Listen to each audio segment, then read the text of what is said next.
नमस्कार दोस्तों, आपका स्वागत है। आज स्पीडी का पेज नंबर 201 है। अगर आप इस चैनल पर नए हो तो चैनल सब्सक्राइब करें और बेल आइकन प्रेस करें। पेज 1 से अभी तक का वीडियो इस चैनल पे मौजूद है, जाके देख सकते हैं फ्रेंड।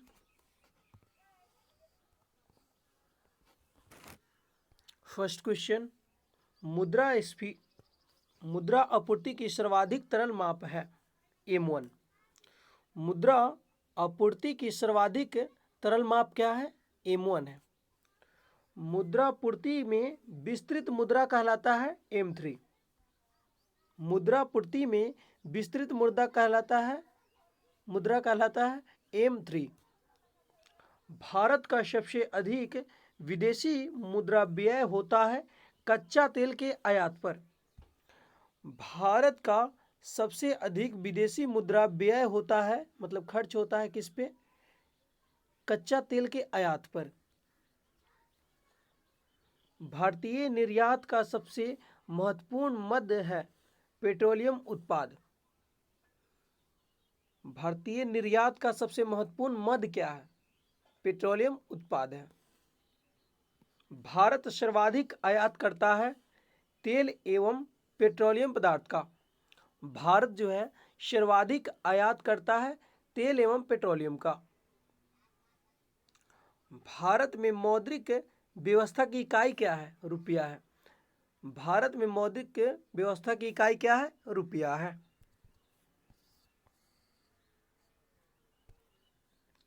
₹1 के नोट पर हस्ताक्षर होते हैं वित्त सचिव का। ₹1 के नोट पर किसका हस्ताक्षर होता है? वित्त सचिव का। ₹1 से अधिक के सभी मूल्य के नोटों पर हस्ताक्षर होते हैं किसका? RBI के गवर्नर का। ₹1 से अधिक के सभी मूल्य के नोटों पर हस्ताक्षर होते हैं किसका? RBI के गवर्नर का। RBI द्वारा निर्मित सभी नोटों पर उसका मूल्य कितनी भाषाओं में लिखा होता है? 17। RBI द्वारा निर्गत सभी नोटों पर उसका मूल्य कितनी भाषाओं में लिखा होता है? 17। ₹1 के नोट व सिक्के जारी किए जाते हैं भारत सरकार या वित्त मंत्रालय द्वारा। ₹1 के नोट या व सिक्के जारी किए जाते हैं भारत सरकार या वित्त सरकार मंत्रालय द्वारा। गिल्ट एजल्ट बाजार संबंधित है सरकारी प्रतिभूतियों के व्यापार या क्रय विक्रय से।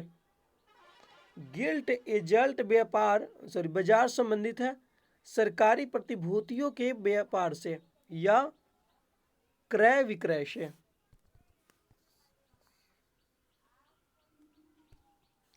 निर्यातकों एवं आयातकों के वित्तीय सहायता प्रदान करता है निर्यात आयात बैंक। निर्यातकों एवं आयातकों को वित्तीय सहायता प्रदान करता है आयात या निर्यात बैंक। निर्यात या आयात बैंक की स्थापना कब हुई थी? 1 जनवरी 1982 में। निर्यात आयात बैंक की स्थापना कब हुई थी? यानी एग्जिम बैंक की स्थापना 1 जनवरी 1982 में। भारत में जीवन बीमा देन है ब्रिटेन की। भारत में जीवन बीमा किसकी देन है? ब्रिटेन की। दीर्घकालीन वित्त उपलब्ध कराने वाली संस्था कौन है? UTI या LIC या GIC। दीर्घकालीन वित्त उपलब्ध कराने वाली संस्था कौन है? UTI, LIC, GIC। Bharatiya Jeevan बीमा LIC की स्थापना हुई थी 1 सितंबर 1956 को। भारतीय जीवन बीमा यानी LIC की स्थापना कब हुई थी? 1 सितंबर 1956 को। भारत के सामान्य बीमा व्यवसाय का राष्ट्रीयकरण हुआ था 1971 में। भारत के सामान्य बीमा व्यवसाय का राष्ट्रीयकरण कब हुआ? 1971 में।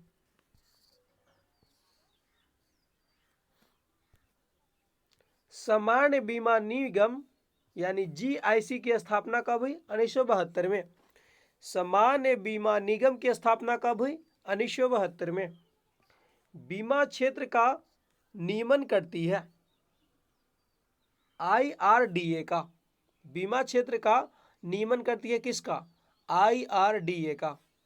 IRDA यानी बीमा नियामक एवं विकास प्राधिकरण का गठन किया गया था कब?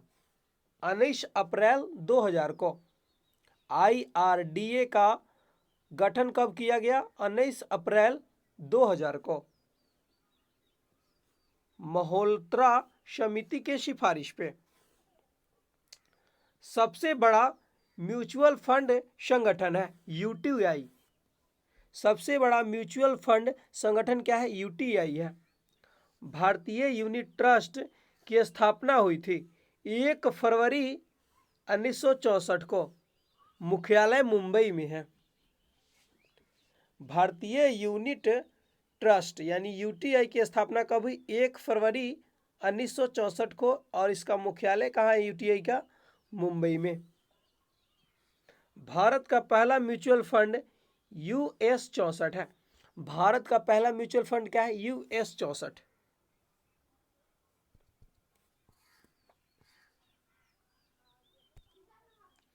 भारत का प्रतिभूति मुद्रणालय एक्सक्यूरिटी प्रिंटिंग प्रेस तथा बैंक नोट प्रेस स्थित है क्रमशः नासिक, हैदराबाद, देवास में है। यानी कि भारत का प्रतिभूति मंत्रालय कहाँ है? नासिक में है। और क्या बोलते हैं सिक्योरिटी प्रिंटिंग, ये कहाँ पे है? हैदराबाद में है। और तथा क्या बैंक नोट प्रेस स्थित है? कहाँ पे बैंक नोट प्रेस स्थित है? देवास में है। भारत में करेंसी नोटों के मुद्रण एवं आपूर्ति की जाती है सिक्योरिटी प्रेस और नासिक द्वारा। भारत में करेंसी नोटों का मुद्रण एवं आपूर्ति की जाती है सिक्योरिटी प्रेस नासिक द्वारा। भारत में सिक्का बनाया जाता है मुंबई, कोलकाता, हैदराबाद एवं नोएडा में। भारत में सिक्का बनाया जाता है मुंबई, कोलकाता, हैदराबाद एवं नोएडा में। सहकारी समितियों का ढांचा है त्रिस्तरीय। सहकारी समितियों का ढांचा है त्रिस्तरीय। नकदी में प्राप्त मजदूरी है मौद्रिक मजदूरी। नकदी में प्राप्त मजदूरी कैसा है? मौद्रिक मजदूरी है। पूंजी साधन का प्रतिफल होता है ब्याज। पूंजी साधन का प्रतिफल होता है ब्याज। आर्थिक संवृद्धि का अर्थ क्या है? उत्पाद में वृद्धि। आर्थिक संवृद्धि का अर्थ उत्पाद में वृद्धि।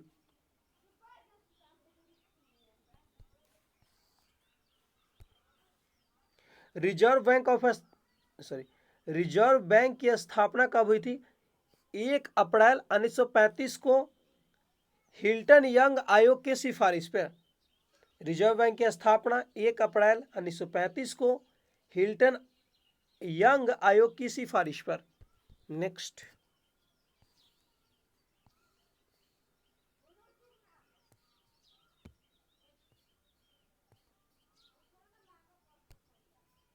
रिजर्व बैंक का राष्ट्रीयकरण कब हुआ? 1 जनवरी 1949 को गवर्नर CD देशमुख द्वारा। रिजर्व बैंक का राष्ट्रीयकरण कब हुआ? 1 जनवरी 1949 को गवर्नर CD देशमुख द्वारा। रिजर्व बैंक के प्रथम गवर्नर ओसबॉर्न स्मिथ है।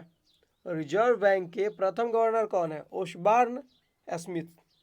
रिजर्व बैंक के प्रथम भारतीय गवर्नर कौन थे? CD देशमुख। रिजर्व बैंक के प्रथम भारतीय गवर्नर कौन थे? CD देशमुख। भारतीय रिजर्व बैंक की प्रथम महिला डिप्टी गवर्नर थी KJ उदेशी। भारतीय रिजर्व बैंक का प्रथम महिला डिप्टी गवर्नर कौन थी? KJ उदेशी। भारतीय रिजर्व बैंक में होता है एक गवर्नर, 4 डिप्टी गवर्नर होता है।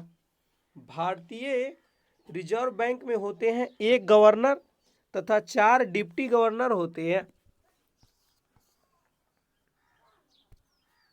आरबीआई का लेखा वर्ष क्या है? 1 जुलाई से 30 जून। आरबीआई का लेखा वर्ष 1 जुलाई से 30 जून। इंपीरियल बैंक ऑफ इंडिया का नाम बदलकर 1 जुलाई 1955 में रखा गया था, एसबीआई। इंपीरियल बैंक का नाम बदलकर 1 जुलाई 1955 में क्या रखा गया? एसबीआई यानी स्टेट बैंक ऑफ इंडिया। देश का बड़ा सार्वजनिक या व्यापारिक बैंक है भारतीय स्टेट बैंक यानी एसबीआई।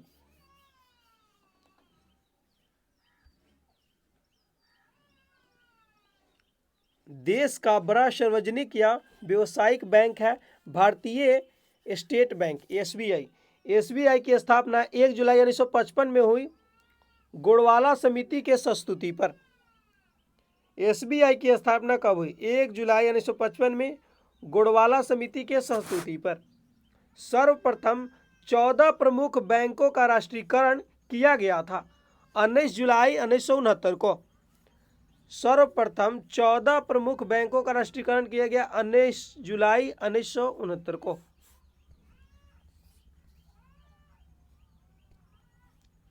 दूसरी बार 6 अन्य व्यापारिक बैंकों का राष्ट्रीयकरण किया गया 15 अप्रैल 1980 को। दूसरी बार 6 अन्य व्यापारिक बैंकों का राष्ट्रीयकरण किया गया 15 अप्रैल 1980 को। भारत में बैंकों को राष्ट्रीयकरण की संस्तुति प्रस्तुत की गई थी हजारी समिति ने। भारत में बैंकों के राष्ट्रीयकरण का संस्तुति प्रस्तुत की थी किसने? हजारी समिति ने। नोटों का निर्गमन करता है आरबीआई 1 रुपए का नोट एवं सिक्कों को छोड़कर। मतलब नोटों का नोट बनाता है आरबीआई, 1 रुपया और सिक्का छोड़ के सब बनाता है। वर्तमान में नोट निर्गमन हेतु अपनाई जाने वाली प्रणाली कौन है?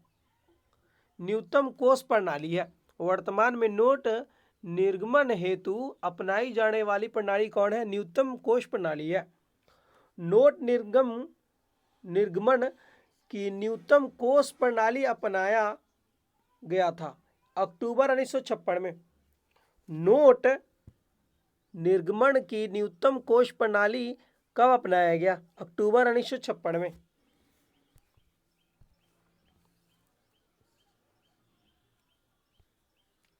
आरबीआई के पास हर समय न्यूनतम कितने मूल्य का स्वर्ण कोष रहना चाहिए? 115 करोड़ रुपए का। आरबीआई के पास हर समय न्यूनतम कितने मूल्य का स्वर्ण कोष रहना चाहिए? 115 करोड़ का। फेडरल रिजर्व केंद्रीय बैंक है अमेरिका का। क्षेत्रीय ग्रामीण बैंक के प्रायोजित करता है राष्ट्रीय वाणिज्यिक बैंक यानी क्षेत्रीय ग्रामीण बैंक आरआरबीएस का प्रायोजित कौन करता है? राष्ट्रीय वाणिज्यिक बैंक। आरआरबीएस की स्थापना कब हुई? 2 अक्टूबर 1975 को। भारत का प्रथम बैंक कौन है? Bank of Hindustan. Banking Lokpal योजना पहली बार भारत में शुरू की गई कब? 1995 में। संशोधन हुआ 2002 में। वर्तमान में बैंकिंग लोकपाल योजना प्रभावी है 2006 से। इसे एम्बुड्समैन भी बोलते हैं। वर्तमान में बैंकिंग लोकपाल योजना प्रभावी है कब से? 2006 से। बैंकिंग लोकपाल का कार्य क्या है? बैंक ग्राहकों का है।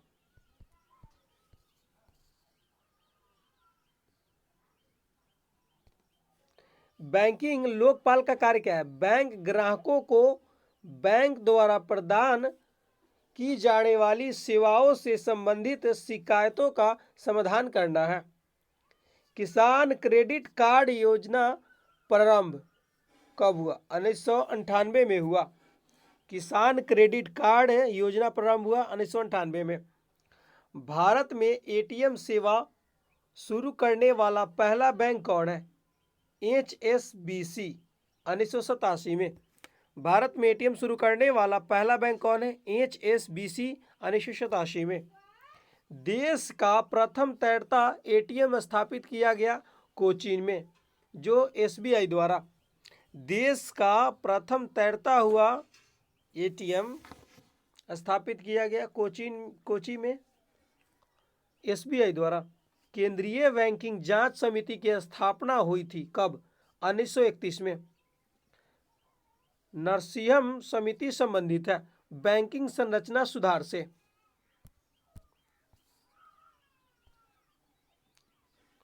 गोई पोरिया समिति संबंधित है बैंक में ग्राहक सेवा सुधार से। नेक्स्ट, देश का पहला मोबाइल बैंक कौन है?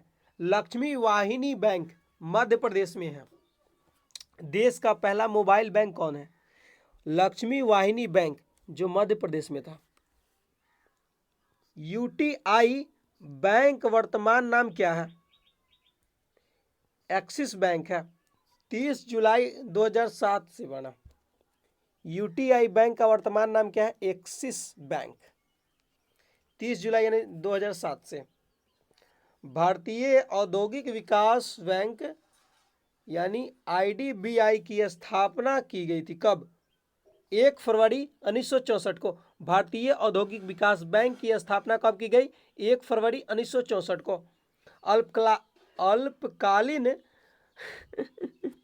अल्पकालीन सरकारी प्रतिभूति कहलाता है, ट्रेजरी बिल कहलाता है। अल्पकालीन सरकारी प्रतिभूति कहलाता है ट्रेजरी बिल। भारत में ट्रेजरी बिल बेचे जाते हैं RBI द्वारा। भारत में ट्रेजरी बिल बेचे जाते हैं RBI द्वारा। वर्तमान में RBI कितने देशों की ट्रेजरी बिल्स निर्गमित करता है?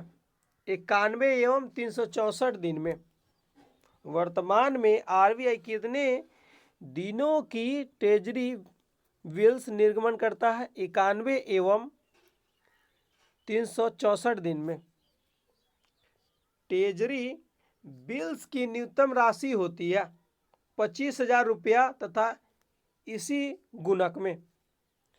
ट्रेजरी बिल की न्यूनतम राशि क्या होती है? 25,000 रुपया या इसी गुणक में होगा 25,000 50,000। भारत में मौद्रिक नीति जारी करता है मौद्रिक नीति समिति, RBI अध्यक्ष के गवर्नर। भारत में मौद्रिक नीति जारी करता है कौन? मौद्रिक नीति समिति अध्यक्ष RBI के गवर्नर। RBI मौद्रिक नीति समीक्षा करता है प्रति 2 माह पर। जिस दर पर बैंक रिजर्व से उधार या नकदी ऋण प्राप्त करते हैं क्या कहलाता है? रिपो दर कहलाता है। जिस दर पर बैंक रिजर्व बैंक के उधार या नकदी ऋण प्राप्त करते हैं क्या कहलाता है? रिपो दर कहलाता है।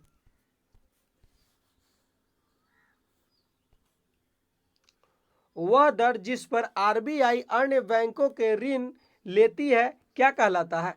रिवर्स रेपो दर कहलाता है। वह दर जिस पर RBI अन्य बैंकों से ऋण लेती है क्या कहलाता है? रिवर्स रेपो दर। बैंक RBI द्वारा निर्धारित राशि जब नकद के रूप में RBI के पास जमा करे तो वह क्या कहलाता है? नकद आरक्षित गुना अनुपात।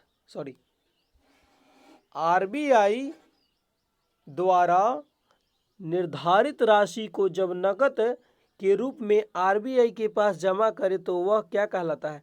नकद आरक्षित अनुपात CRR। बैंक RBI द्वारा निर्धारित राशि को जब प्रतिभूति के रूप में अपने पास रखता है तो वह क्या कहलाता है? वैधानिक तरलता दर यानी LR कहलाता है। RBI जिस दर पर वाणिज्यिक बैंक को ऋण उपलब्ध कराता है वह कहलाता है बैंक दर कहलाता है। NEFT निफ्ट RTGS साधन है मुद्रा अंतरण के।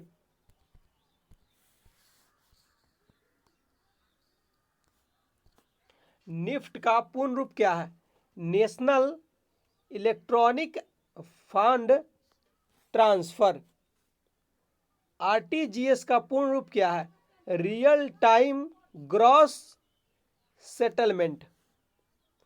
IFC का पूर्ण रूप क्या है? ये कोड भी होता है, हम लोग जब बैंक में खाता भरते हैं तो IFC कोड वही है। IFC का पूर्ण रूप क्या है? Indian financial system code. सहकारी बैंक का गठन होता है 3 स्तर पर। भारत में सहकारी बैंक की शुरुआत कब हुई? 1904 में। मानसून का जुआ कहलाता है भारतीय बजट पर। मानसून का जुआ कहलाता है भारतीय बजट पर। घाटे का बजट कहलाता है जब सरकारी आय व्यय से कम हो। घाटे का बजट क्या कहलाता है? जब सरकारी आय जो है घाटे से कम हो।